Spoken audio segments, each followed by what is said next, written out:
the first step to a sampled beat is the sample, obviously. You can see I've got my Edison open on the master channel or whatever. And I got my sample already chopped up. I'm going to play you what it sounds like.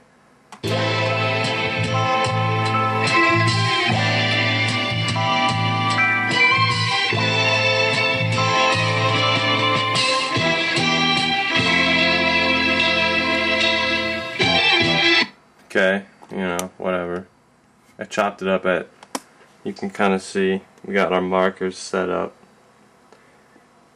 You go in there and zoom in and make it precise and whatever.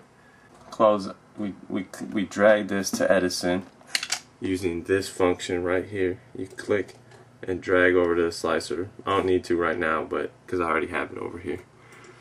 And there's a couple of reasons why I like the Fruity Slicer.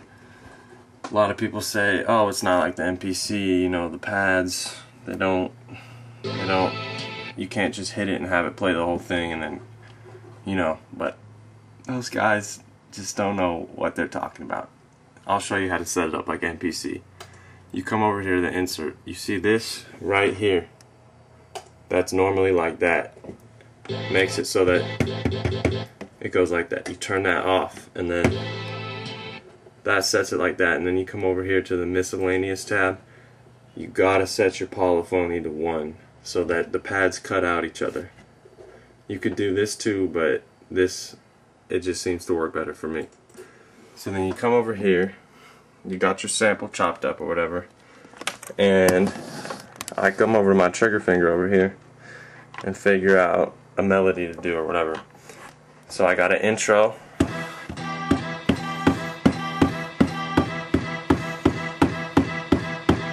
That's what I did for the intro. And here's the pattern.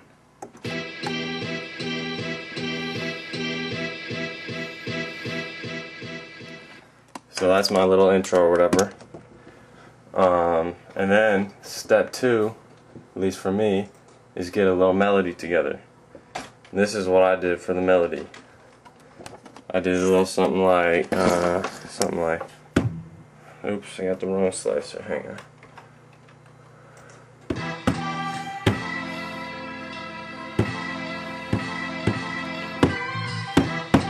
You know, something like that. And here it is.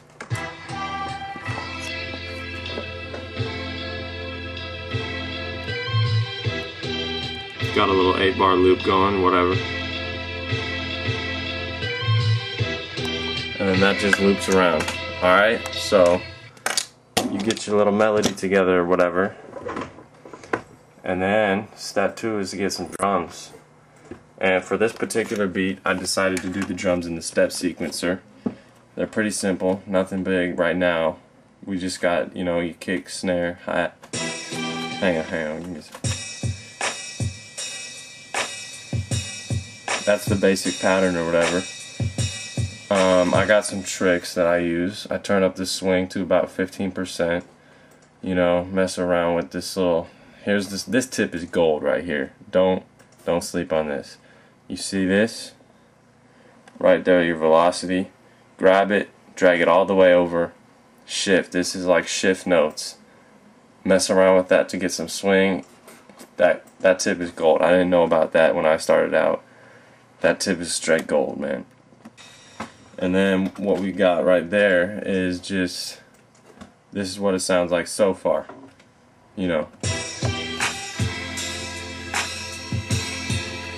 And then you heard right there, I got another little percussion noise. We got a ride cymbal that I put on it like right after the beats, you know. That's how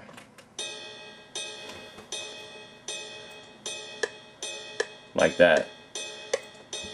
Get a feel there, you know. So we come over here. I'll play you what I got so far, pretty much.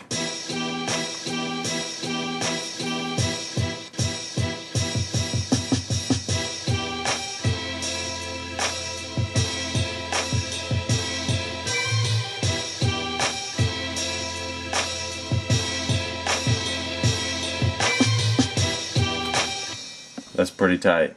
I'm gonna come back, my battery's dying, I'm gonna plug the camera into the wall. So, after you get your melody and your drums set up, you gotta do bass. Now, when I listened to this sample first, I knew that it already had a bass line in it, and I could mess around with that, filter it around or whatever. So I cloned, right-click clone, this sampler channel with the regular the brass noises and whatever. Threw it to a new channel in the mixer and filtered out just the bass, so it sounds like. That's really, here, let me turn this up. I don't even know if you can hear that on the camera or not, but that's the filter bass noise. And this is how I did it. I go to my channel in the mixer, and I got some effects running. Fruity Love filter running a simple low pass. That's actually just used the preset simple low pass. I turned down the envelope and the resonance and just set it to 1 time. Mess with the cutoff frequency just to get it down to where the bass was. Compressed it a little bit using this effect called a classic compressor, and I'll link you where you can find that in the video, in the about of the video. And then I messed around with a parametric equalizer to get down to really the nasty frequencies, you know. You see that? Just straight up bass right there. And that's a good tip. Clone that. Just run the same exact MIDI notes through this slicer channel. Get that done. Get your bass done like that. You could replay it if you wanted to, but when it has bass, there's no reason to mess with a winning combo. And then here's another tip that I use. So that's basic. That's the beat right there. I didn't, you know, that was it. That's all I needed to do. I mean, every once in a while I got a little snare roll in there. Right there, it's just, you know, whatever. Mess with the shift again in the swing.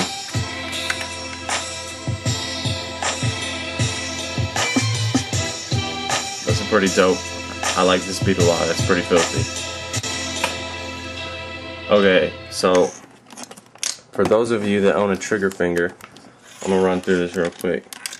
You can click these two to edit one of your what do you call it, a program or whatever. I set this up already. I go to program 12 or whatever, and I have it set up to be just low notes. And then what I do is in my mixer channels on the kick, run a fruity mute, and then right here on this little on and off switch, right click link to controller, and then you select that, and when the box comes up you just hit each pad so that now your mute, you can control the mute of the kick here just like with the MPC, and then you can run through. I do that on kick, snare, hat, open cymbal, ride cymbal, I think. And then you just come up here to the record filter and make sure your automation is on, and then you just go to a random pattern, and then you can record automation mutes to make it to get funky like the MPC, you know. So I recorded this. You hear, you can mute out like no clap, right?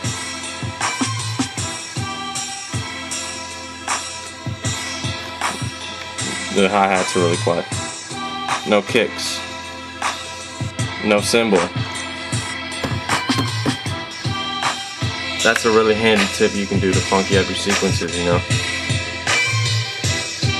And then I just throw on some fades with the automation clip or whatever. No big deal. If you don't know how to do that, just read the manual about it. And that's heat right there, man.